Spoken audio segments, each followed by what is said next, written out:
Rádio MAP passa a apresentar, a partir de agora, estudos do livro Obreiros da Vida Eterna, do espírito André Luiz, na psicografia de Francisco Cândido Xavier, na comunicação de Célia Correia e Nivaldo Gervásio. Bom dia, meus irmãos, bom dia, Bom dia, Nivaldo. Célia, bom dia a todos.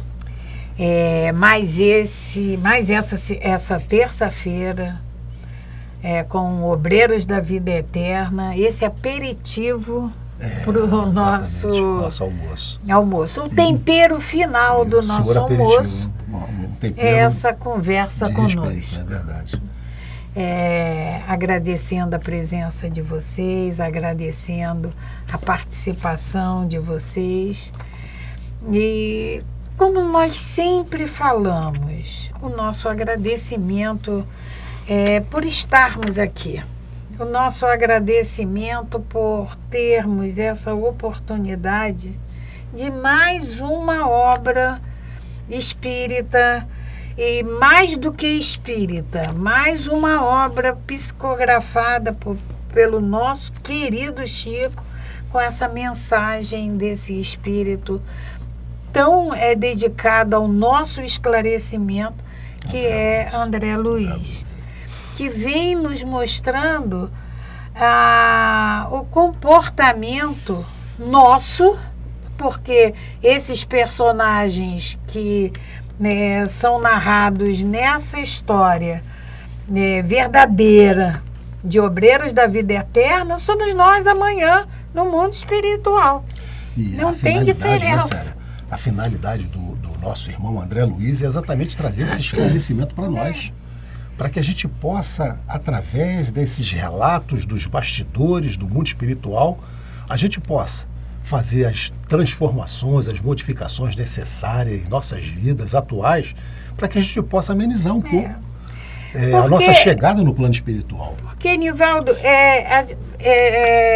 estudando esses relatos, estudando essas experiências, agora, por exemplo, nós estamos no capítulo 5 falando sobre o irmão Gotuso. Né?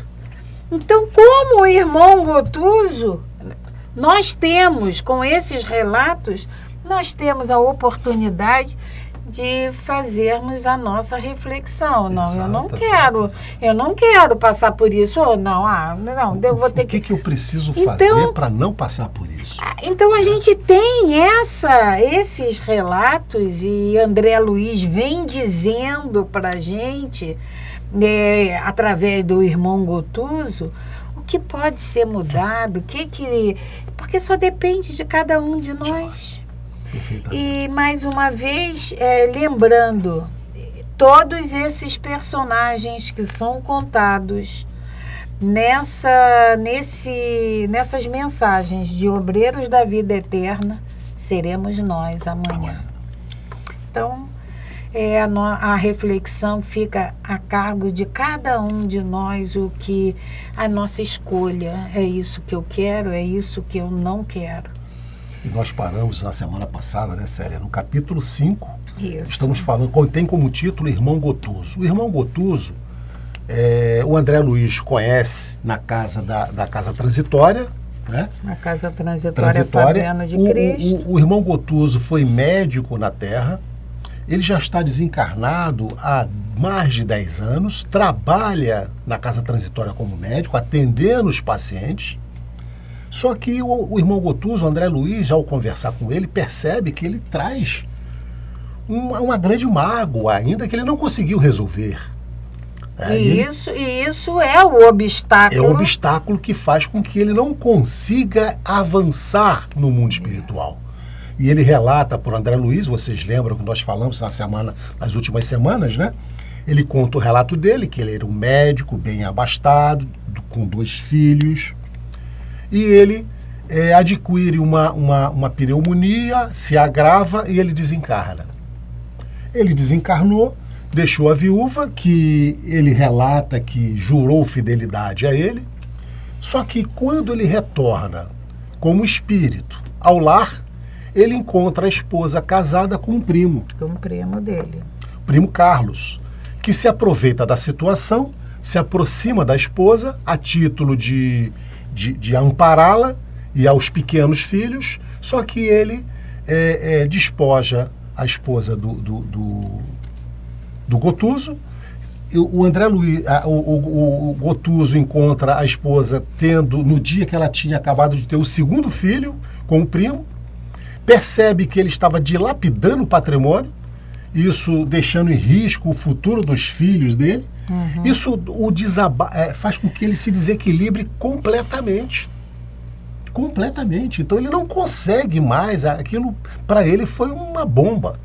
E o André Luiz, quando o Gotuso descreve isso tudo, André Luiz, ele nos lembra: o velho egoísmo humano é criador de cárceres tenebrosos. Você tá lendo, é onde o tá Gotuso está preso. O André Luiz fala para ele assim, ó: por que razão condenar a companheira de luta?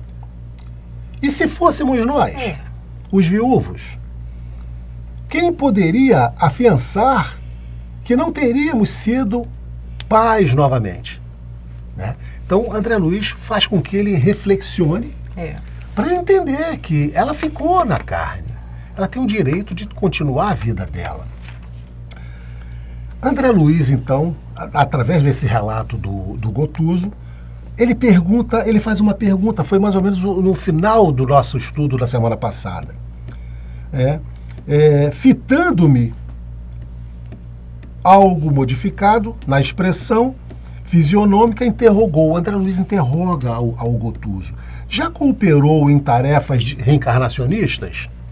André Luiz pergunta se ele já participou, se ele já colaborou em processos reencarnatórios.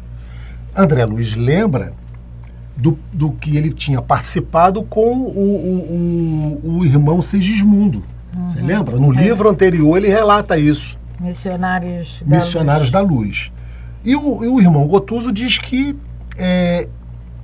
não da forma com que ele havia participado, porque André Luiz participou de um processo reencarnatório que foi seguiu um processo como a gente diz, o processo padrão, né, Célia, do esclarecimento do irmão Segismundo. Depois ele vai realmente para o departamento de reencarnação, em que ele participa desse processo.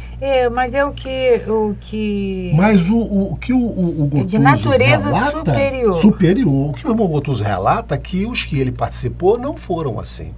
Foram reencarnações compulsórias, como a gente chama, em que normalmente o espírito que vai reencarnar, ele não tem livre-arbítrio necessário para participar desse processo reencarnatório.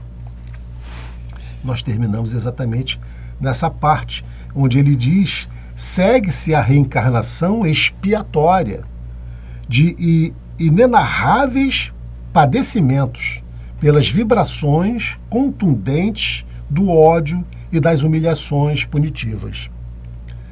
Na esfera venturosa em que você habita, ele diz para o André, né? Há institutos para considerar as sugestões da escolha pessoal. Então, o espírito participa dessa escolha. O livre-arbítrio, garantidor de créditos naturais. Pode solicitar modificações e apresentar exigências justas, mas aqui as condições são diferentes. Nós terminamos aí. O irmão Gotuso exatamente dizendo que nas esferas em que André Luiz habitava, as reencarnações eram combinadas. O espírito que ia reencarnar, ele participava das decisões, poderia modificar o que estava sendo escolhido. Mas aonde o Gotuso habitava, não. Ali as reencarnações eram expiatórias, eram reencarnações que ele observava inenarráveis padecimentos pelas vibrações contundentes de ódio e das humilhações punitivas. Essa era a grande diferença. Nós paramos aí. A gente vai dar continuidade à nossa leitura com os nossos comentários desse final do capítulo do irmão Gotuso. Então, nessa narrativa, continua a narração, né? Vocês vão acompanhar conosco.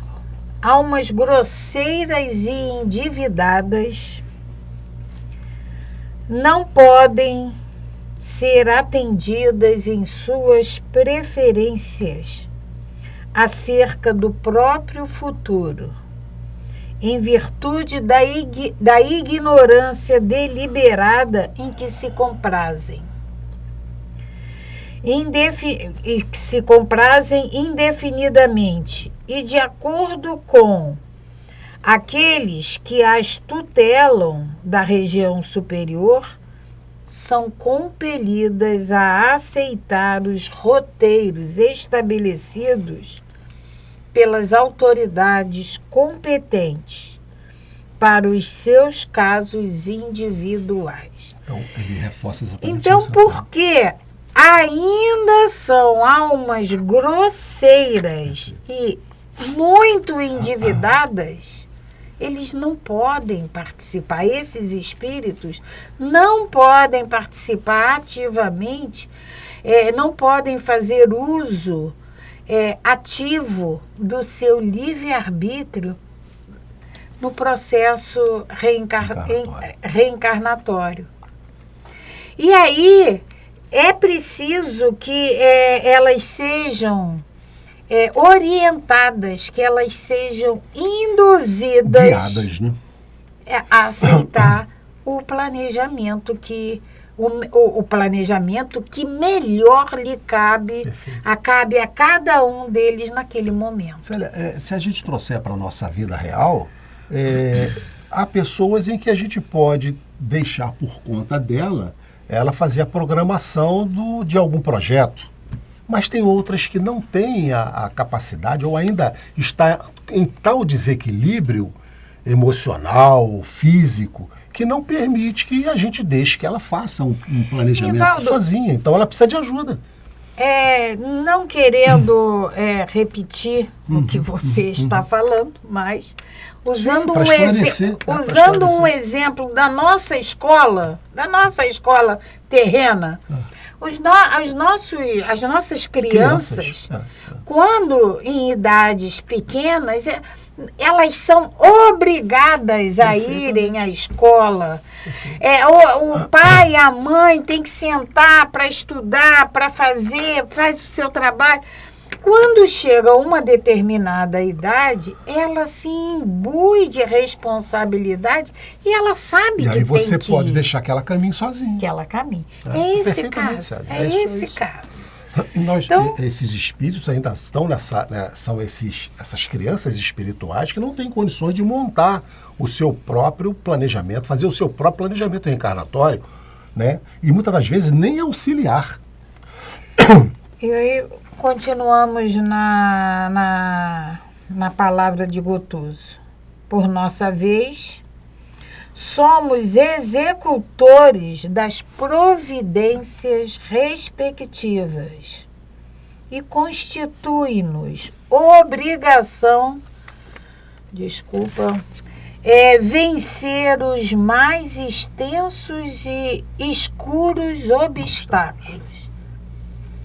Aí a gente lembra, Nivaldo, que lá no Missionários já foi difícil. E era orientado por espíritos superiores, já foi difícil. Quem tiver a oportunidade de pelo menos ler o capítulo, se não me falha a memória, capítulo 13 do Mensageiros, Missionários.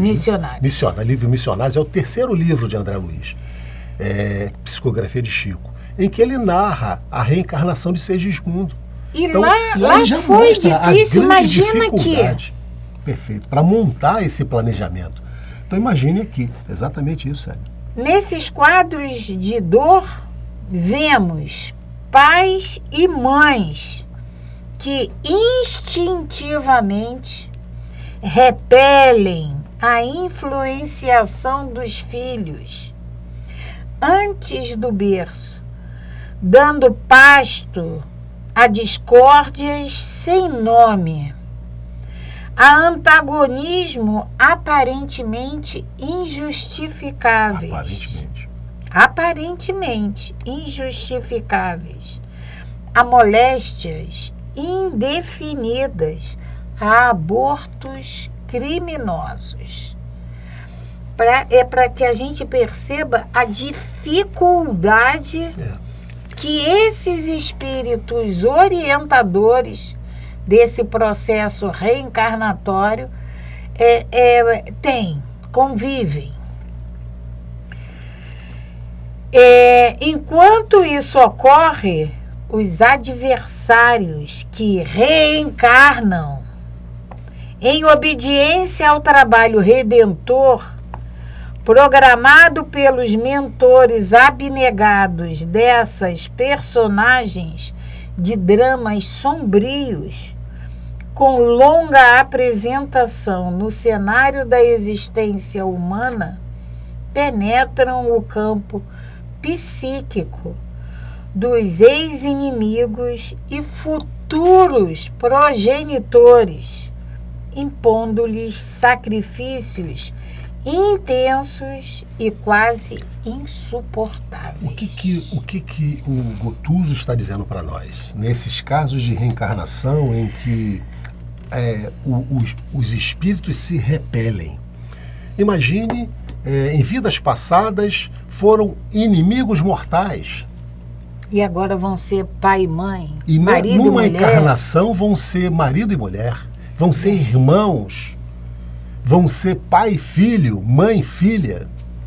Imagine a dificuldade de se fazer se conscientizar esse espírito que ele precisa desse lenitivo para que ele possa se ajustar nas leis divinas. É disso que ele está dizendo aqui. E aí ele fala em ex-inimigos. Isso. E passa por sacrifícios intensos e quase insuportáveis. E a gente fala aqui do véu do esquecimento, né, Célia?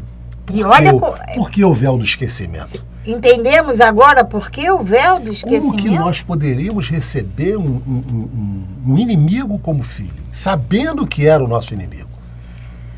Não teria como a gente conviver. Né? E aí continua Gotuso. Interrompeu as considerações, fez uma pausa para acrescentar em seguida. Sério, acho que você pulou. Enquanto isso, ocorre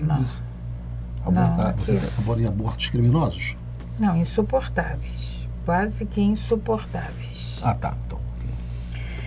Então, aí André nos diz que Gotuso interrompeu as considerações, fez curta pausa para acrescentar em seguida. Aí continua Gotuso.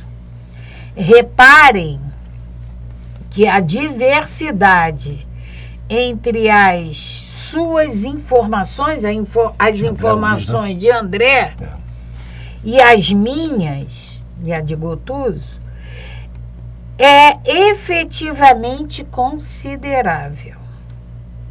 Os espíritos que se esforçam às aquisições da luz divina através do serviço persistente na própria iluminação conquistam o intercâmbio direto com os instrutores mais sábios.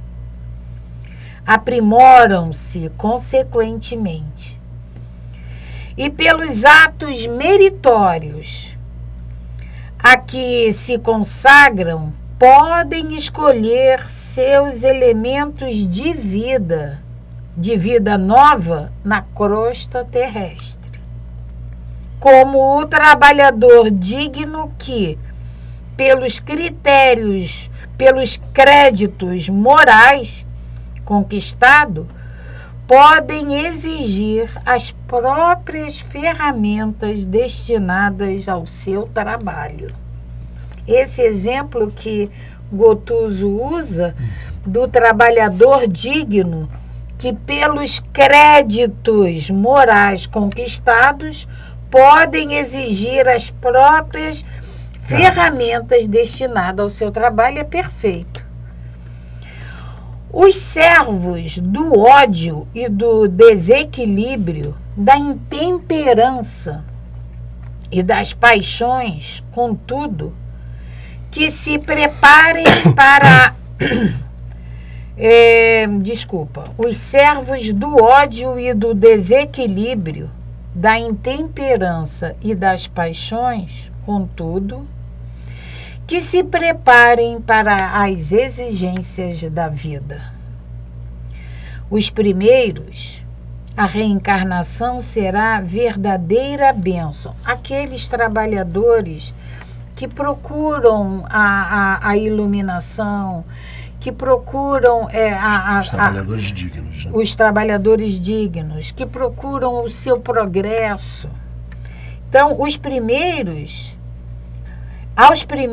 a reencarnação será verdadeira bênção em aprendizado feliz. Todavia, aos segundos constituirá necessária e legítima imposição do destino criado por eles mesmos, com o menosprezo a que se votaram as dádivas do nosso Pai, no espaço e no tempo. Escutando-lhe as observações sob inescindível impressão de alegria e encantamento, não pude sopitar a conclusão que me saiu otimista e espontânea da boca. Isso é André falando para Gotuso. Aí André fala: Gotuso, como é que você, experiente desse modo, quanto aos problemas de resgate espiritual, quem guarda mágoa do lar que se foi, como pode encarcerar-se no desalento a deter tamanha possibilidade de libertação? Isso é André perguntando. Porque André Luiz fica surpreso, porque o Gotuso demonstra um conhecimento muito grande, né? Nos processos reencarnatórios, nas dificuldades que os espíritos que não estão esclarecidos vão enfrentar e tudo mais, né? Ou seja, no processo da reencarnação, com o planejamento em que você pode participar, e no processo reencarnatório compulsório, que são os casos em que ele relata em que há muito sofrimento. Mas ele sabe disso tudo. Então André Luiz pergunta para ele: como é que você, sabendo disso tudo, ainda continua preso no sofrimento do lar, da terra? Porque ele já viveu, ele desencarnou. Ele tinha que reconsiderar aquilo tudo. Eu não faço mais parte. O companheiro fixou em mim os olhos. E ele responde, né? Ainda André faz essa pergunta a Gotuso. Como é que pode você, sabendo isso tudo, continua assim,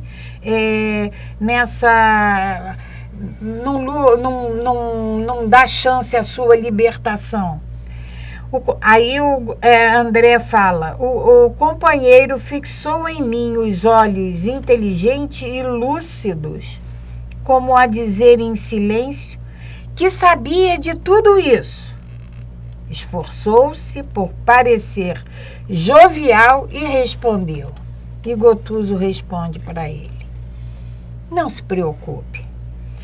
Em vista das extremas dificuldades para dominar-me, Gotuso tinha essa consciência de que para ele estava sendo muito difícil. Dificuldade extrema, em vista das extremas dificuldades para dominar-me, estudo atualmente a probabilidade de incorporação ao ambiente doméstico, enfrentando a situação difícil com a devida bênção do esquecimento provisório na carne, a fim de reconstituir o amor em bases mais sólidas, junto àqueles que não tenho compreendido tanto quanto deveria. Então, Célia, o que o Gotuso está dizendo para André Luiz... Clareza ele tem. Tem. Ele está Clareza estudando, ele tem. mas ele não consegue se libertar do choque, do egoísmo, vamos aqui dizer, de ter deixado a família, a esposa, os 2 filhos e o patrimônio, e o outro está... E ele não consegue, Nivaldo, entender a promessa de fidelidade que a que mulher... ela fez. Ela jurou fidelidade Ela a ele. jurou fidelidade. E aí ela já estava... Quando ele encontra, ela já estava com o 2º filho do primo Carlos. Isso para ele foi um terror, um choque. Ele tinha todo o conhecimento, mas ele não conseguia administrar isso. Então ele estuda a possibilidade de uma reencarnação na própria família. Quem sabe, talvez, vir como filho do Carlos. Ou um neto da própria esposa, mas dos dentro filhos, daquele dentro do ambiente familiar. Ali. E quando a gente sempre fala, né, Célia, no livro dos Espíritos, que as células familiares, é ali que se encontram todos os espíritos necessários aos reajustes. Pai, mãe, o marido e mulher, o irmãos, os primos. Nós temos contas a ajustar, não estamos ali a passeio, não estamos aqui a passeio. Estamos no mundo de prova e expiação, a gente sempre fala isso lá no livro dos Espíritos. E aqui o Gotuso, através dessa conversa com o André Luiz, está deixando isso mais claro para nós. E ele fala, né, Célia, através da bênção do esquecimento. Porque ele não teria condições de reencarnar com toda essa lembrança. Ele não teria como, estrutura emocional para reencarnar lembrando disso tudo.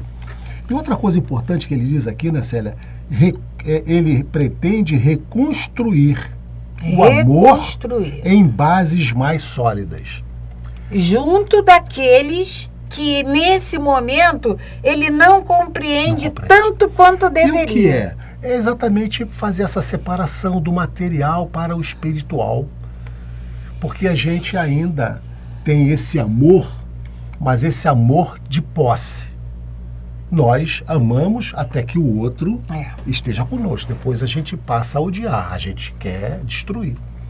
E esse amor que ele nos fala aqui, em bases mais sólidas, são um amor real, um amor verdadeiro, aquele amor que doa, o amor que Paulo fala para nós, né? Aquele amor livre, um amor verdadeiro. E que pra gente, a gente sempre fala aqui que o que mais se assemelha é o amor da mãe pelo filho. Esse amor materno. É um amor desinteressado, um amor sem cobrança. É isso que o Gotuso fala, reconstruir o amor em bases mais sólidas, junto àqueles que não tenham compreendido tanto quanto deveria. Ele deveria entender que ele viveu, trabalhou, deixou uma esposa e 2 filhos, patrimônio que fez parte de uma etapa da vida dele. A vida dele continuou. O que ele perdeu foi o corpo físico, ele não perdeu a vida. Aquela etapa da vida dele passou, ele tinha que dar continuidade, mantendo um amor legítimo pelos filhos e pela esposa. Nesse instante, certa enfermeira assomou à porta de entrada, pedindo licença para interromper-nos, e notificou que a turma de sentinelas em tratamento mental esperava no salão contíguo. Esclareceu Gotuso que seguiria imediatamente. Esclareceu Gotuso que seguiria imediatamente. Novamente a sós, explicou-me sorrindo. Na esfera carnal, na qualidade de médicos, nossas obrigações resumiam-se ao exame detido das enfermidades, com indicação clínica ou intervenção cirúrgica, e ao fornecimento de diagnósticos técnicos que outros colegas confirmavam, quase sempre por espírito de solidariedade dentro da classe. Mas aqui, no mundo espiritual, né, a paisagem modifica-se. Cabe-me usar a língua como estilete criador de vida nova.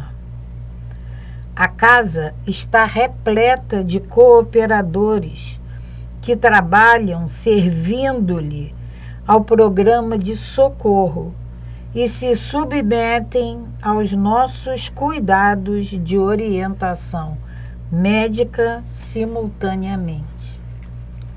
Não basta, porém, que eu lhes diga o que sofrem, como fazia antigamente. Devo funcionar, acima de tudo, como professor de higiene mental. É estranho a gente ouvir isso de Gotuso, professor de higiene mental, quando ele conseguia aplicar o medicamento para ele.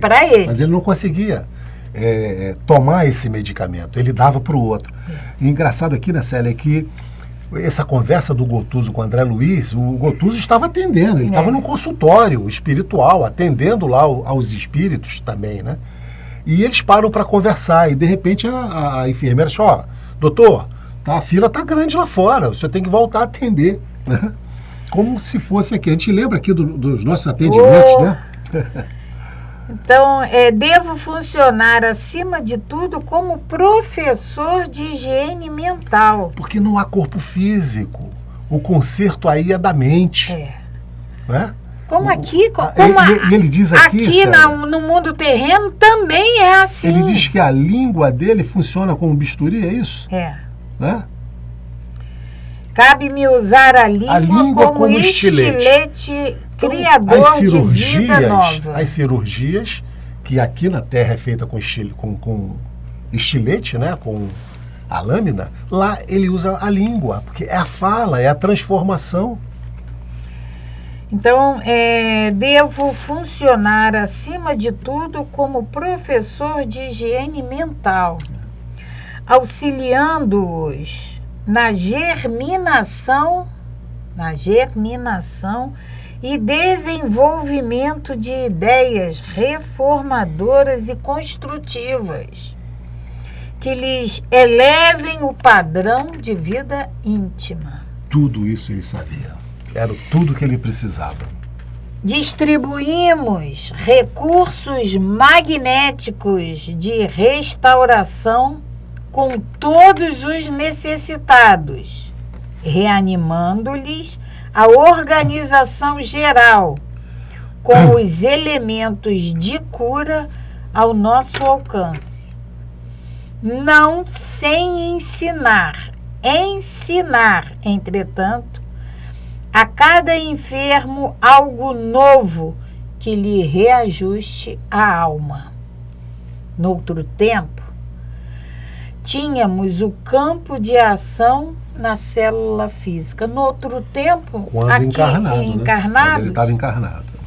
Tínhamos o campo de ação na célula física.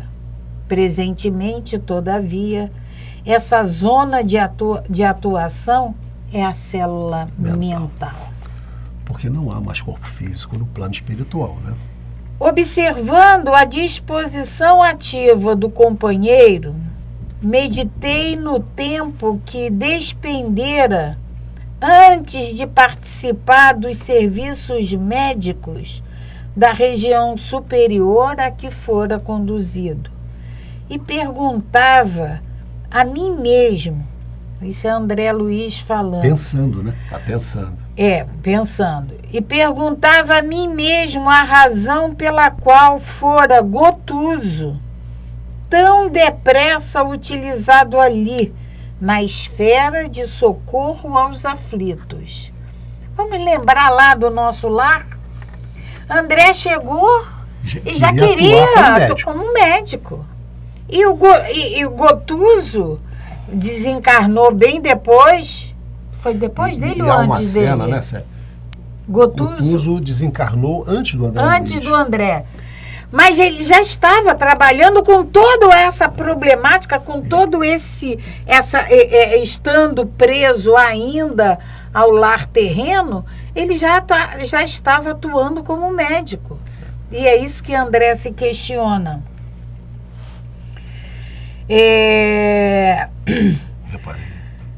Reparei, todavia, que o novo amigo não me recebia os pensamentos.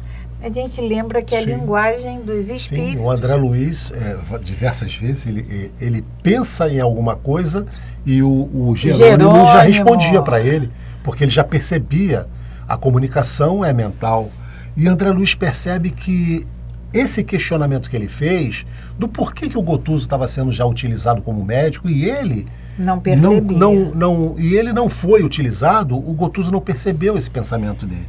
Reparei, todavia, que o novo amigo não me recebia os pensamentos, nem mesmo de maneira parcial, demonstrando-se menos exercitado nas faculdades de penetração e, acompanhando-o ao recinto onde o aguardava extensa clientela, notei que a assistência ali era ministrada a doentes em massa, dentro de vibrações mais grosseiras e lentas, exigindo a colaboração especializada de médicos desencarnados que, como acontecia a Gotuso, ainda conservavam regular sintonia com os interesses imediatos da crosta terrestre. Então, eles ainda estavam muito ligados à crosta terrestre. O Gotuso, na verdade, ele não conseguiu se desvencilhar, se desligar da crosta terrestre. Ele vivia o pensamento dele era no lar, era nos filhos, era na esposa. Nesse finalzinho, a gente percebe, por causa da indagação, do questionamento de André Luiz com ele mesmo, com André, por que ele já está atuando? E ele não atuou logo desde o início. Mas essa massa de doentes precisava de um médico exatamente daquela forma, do nível deles. Por isso ele estava ali atuando como médico, porque era o que aqueles doentes necessitavam, e mais ainda o próprio Gotuso necessitava. Precisava, porque era remédio para ele. Ele ministrava o que ele precisava. Então, na verdade, a gente entende, né, Célia, que está tudo certo. Estava tudo certo aqui. Por isso é que o Gotuso estava sendo utilizado como médico ali. E você lembra lá no filme Nosso Lar, né? André Luiz, quando está lá no hospital, e ele percebe uma menina recém-desencarnada que está passando mal, está tendo uma convulsão, e ele levanta com aquele ímpeto de médico, ele levanta e vai lá tentar socorrê-la. E ele acaba provocando um desequilíbrio maior.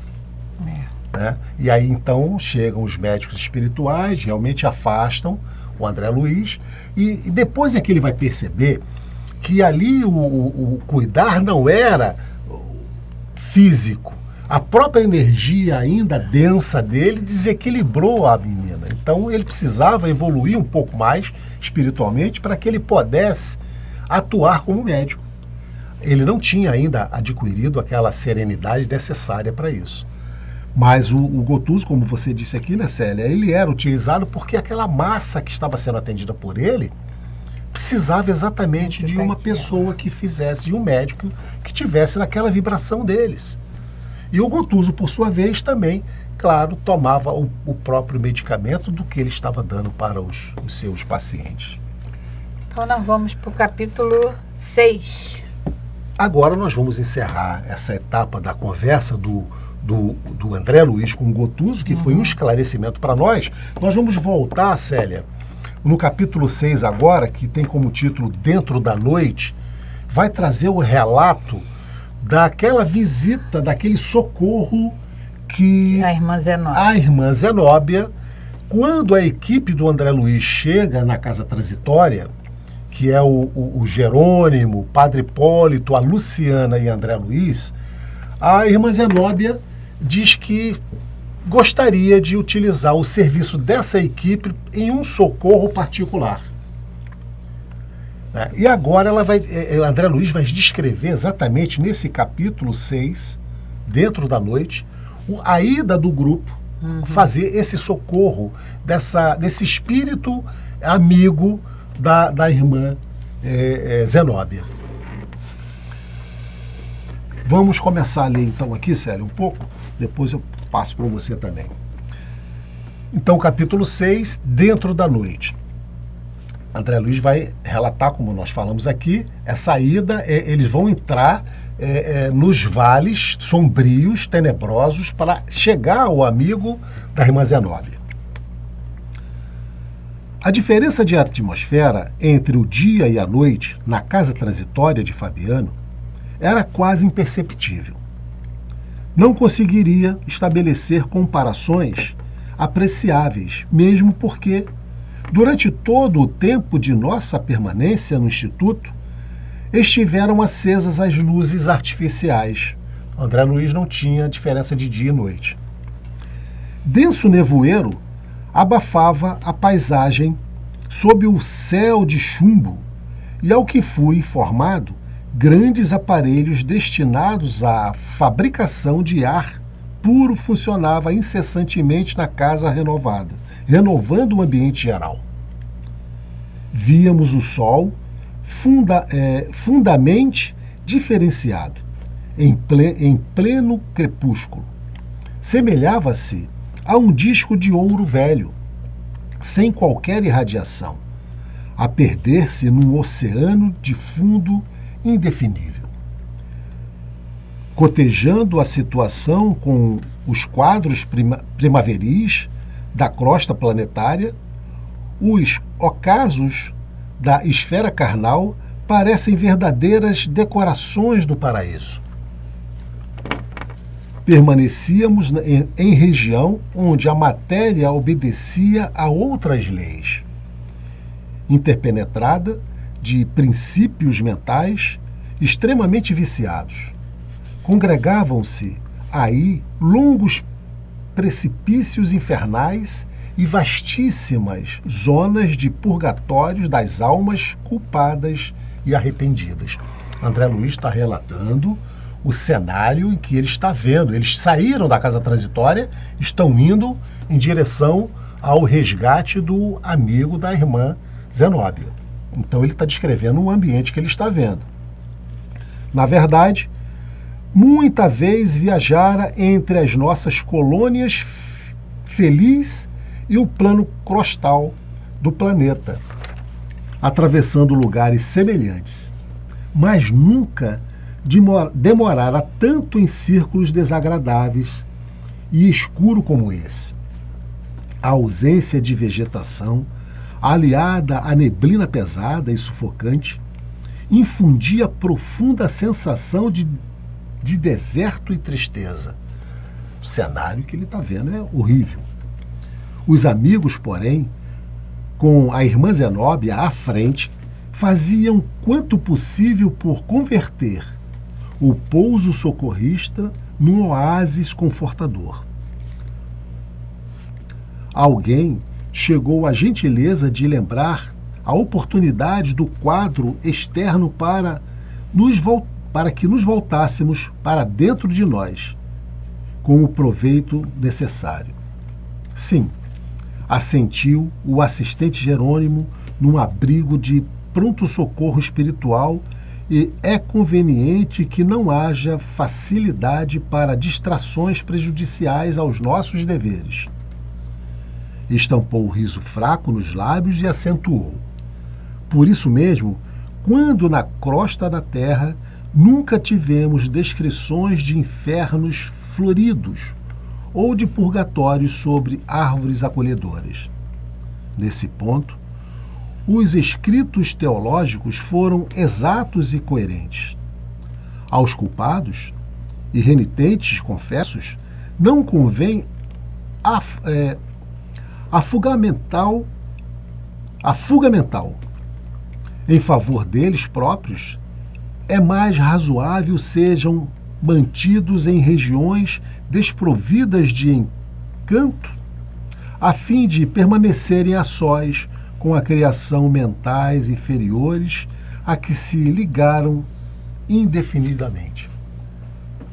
A conversação rica, de particularidade interessante, compensava a aspereza exterior, valorizando o tempo, acerca do qual não se conseguia fazer nenhum cálculo, a não ser pela observação do cronômetros, que eram ali aparelhos preciosos e indispensáveis. Ao soar das 19 horas, orientados pela administradora da casa, preparamo-nos para pequena jornada ao abismo. Convocou Zenóbia 20 coordenadores para as tarefas de colaboração eventual e imediata. 3 mulheres e 17 homens, que, à primeira vista, não pareciam pessoas de cultura e sensibilidade extremamente apuradas, mas que mostravam, ao olhar sereno e firme, boa vontade, dedicação leal e caráter resoluto no espírito de serviço. Essa informação do André Luiz é interessante, né? Mais tarde, vinha saber que o Instituto asila constantemente variados grupos de entidades repletas de característicos humanos primitivas,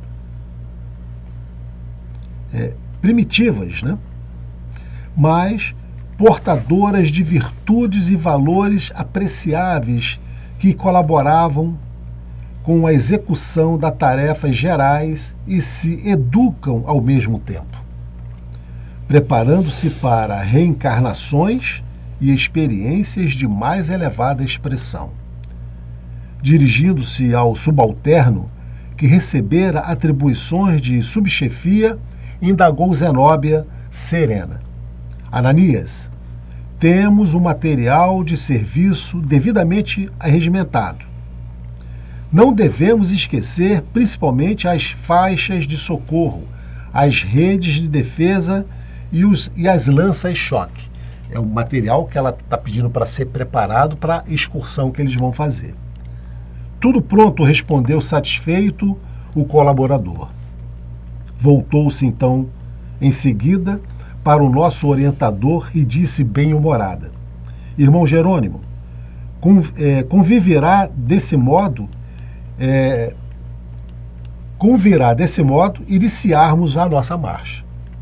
E, detendo-se ao nosso lado, acrescentou: De antemão, rogo desculpas a todos se lhes tomar tempo para atendermos ao desventurado irmão a que me referi, satisfazendo a interesse particular, que me é particular.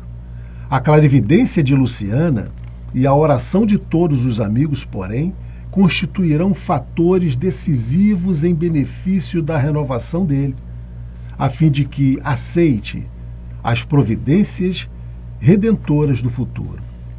É serviço que prestarão a mim própria, pelo qual serei devedora reconhecida.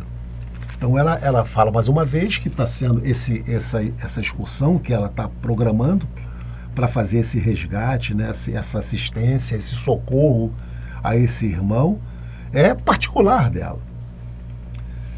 Ligeiro véu de melancolia inexplicável toldou-lhe repentinamente o olhar, mas, cobrando ânimo novo, considerou: além disso, o padre Hipólito endereçará apelos cristãos aos infelizes que choram nas zonas abismais.